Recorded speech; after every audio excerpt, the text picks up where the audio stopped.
Request ಕೇಳಲ್ಲ ಇಲ್ವೋ? ಮಾಡ್ತೀರಾ?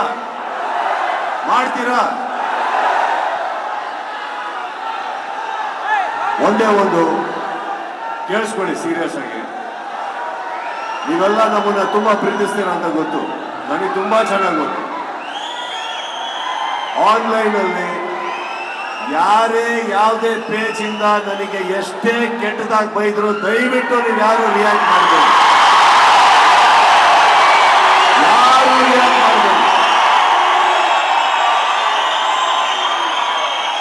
ಹಾಗೆ ನಮ್ಮ ಫ್ಯಾನ್ ಪೇಜ್, ಅಫಿಷಿಯಲ್ ಫ್ಯಾನ್ ಪೇಜ್ಗಳಿಗಿಂತ ಯಾವ ಕಲಾವಿದರಿಗೂ ಅವಮಾನ ಮಾಡಬೇಡಿ, ಯಾರಿಗೂ ಮಾಡಬೇಡಿ. ಅಕಸ್ಮಾತ್ ಒಂದತ್ತ ಹೇಳ್ತೀನಿ ಕೇಳಿ, ನೀ ಪ್ರೀಸೋ ಈ ಕಿಚ್ಚ ಯಾವುದೇ ಅವಮಾನ ಬಂದು ತಡ್ಕೊಳಕ್ ರೆಡಿ ಇದೆ ನಾನು. ಅವಮಾನಗಳಿಂದ ನಾನು ಯಾವತ್ತೂ ಬಿದ್ದಿಲ್ಲ, ಹೊಗಳಿಕೆಯಿಂದ ನಾನು ಯಾವತ್ತೂ ಎದ್ದಿಲ್ಲ. ನಮ್ಮ ಸಿನಿಮಾ ಮಾತ್ರ ನಮ್ಮ ಆಸ್ತಿ. ಯಾವ ಪೇಜ್ಗೂ ತಲೆ ಬಾಗಬೇಡಿ, ಯಾವ ಅವಮಾನಕ್ಕೂ ತಲೆ ಬಾಗಬೇಡಿ. ಬೆಳಗ್ಗೆ ಹೊತ್ತು ನೀವು ಆ ಫೋನ್ ತಗೊಂಡು ಏನಾರ ಮಾಡಲೇಬೇಕು ಅಂತ ಇದ್ರೆ ಒಂದ್ 2 ಒಳ್ಳೆ ಕೆಲಸ ಮಾಡಿ. ಯಾರ್ಯಾರೋ ಕಿತ್ತೋಗಿರೋ ನನ್ನ ಮಕ್ಕಳ ಬಗ್ಗೆ ತಲೆ ಕೆಡಿಸ್ಕೋಬೇಡಿ.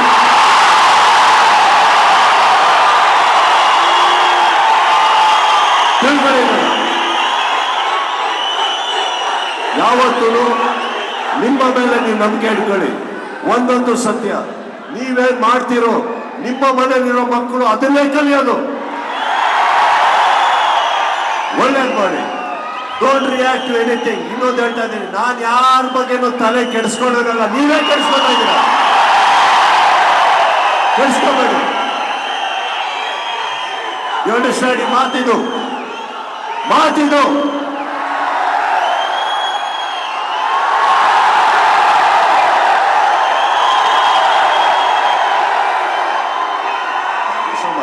ಹಾಗೆ ನನ್ನ ಮಾಧ್ಯಮ ಮಿತ್ರರು ಊಟ ಮಾಡಿದ್ದೀರಾ ಅನ್ಕೋತೀನಿ.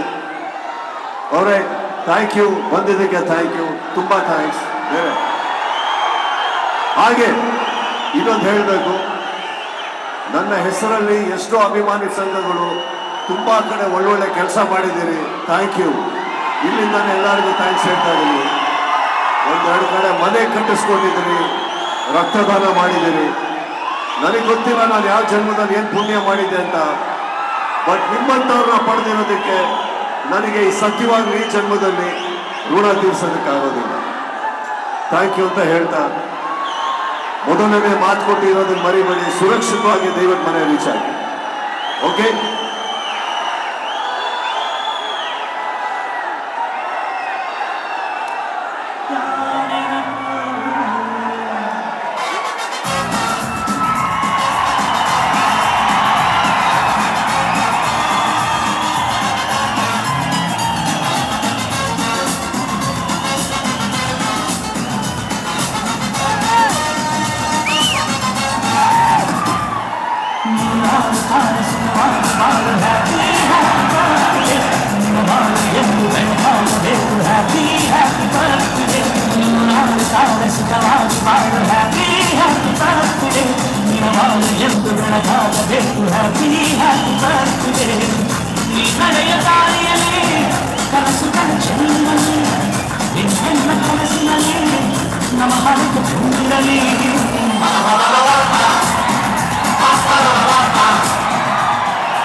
ದಯಮಾಡಿ ಯಾರು ನುಗ್ಗಬೇಡಿ ಅಂತ ಕೇಳ್ಕೊತಾ ಇದ್ದೀವಿ. ದಯಮಾಡಿ ಸ್ಟೇಜ್ ಮೇಲೆ ಯಾರು ಹತ್ತಬೇಡಿ.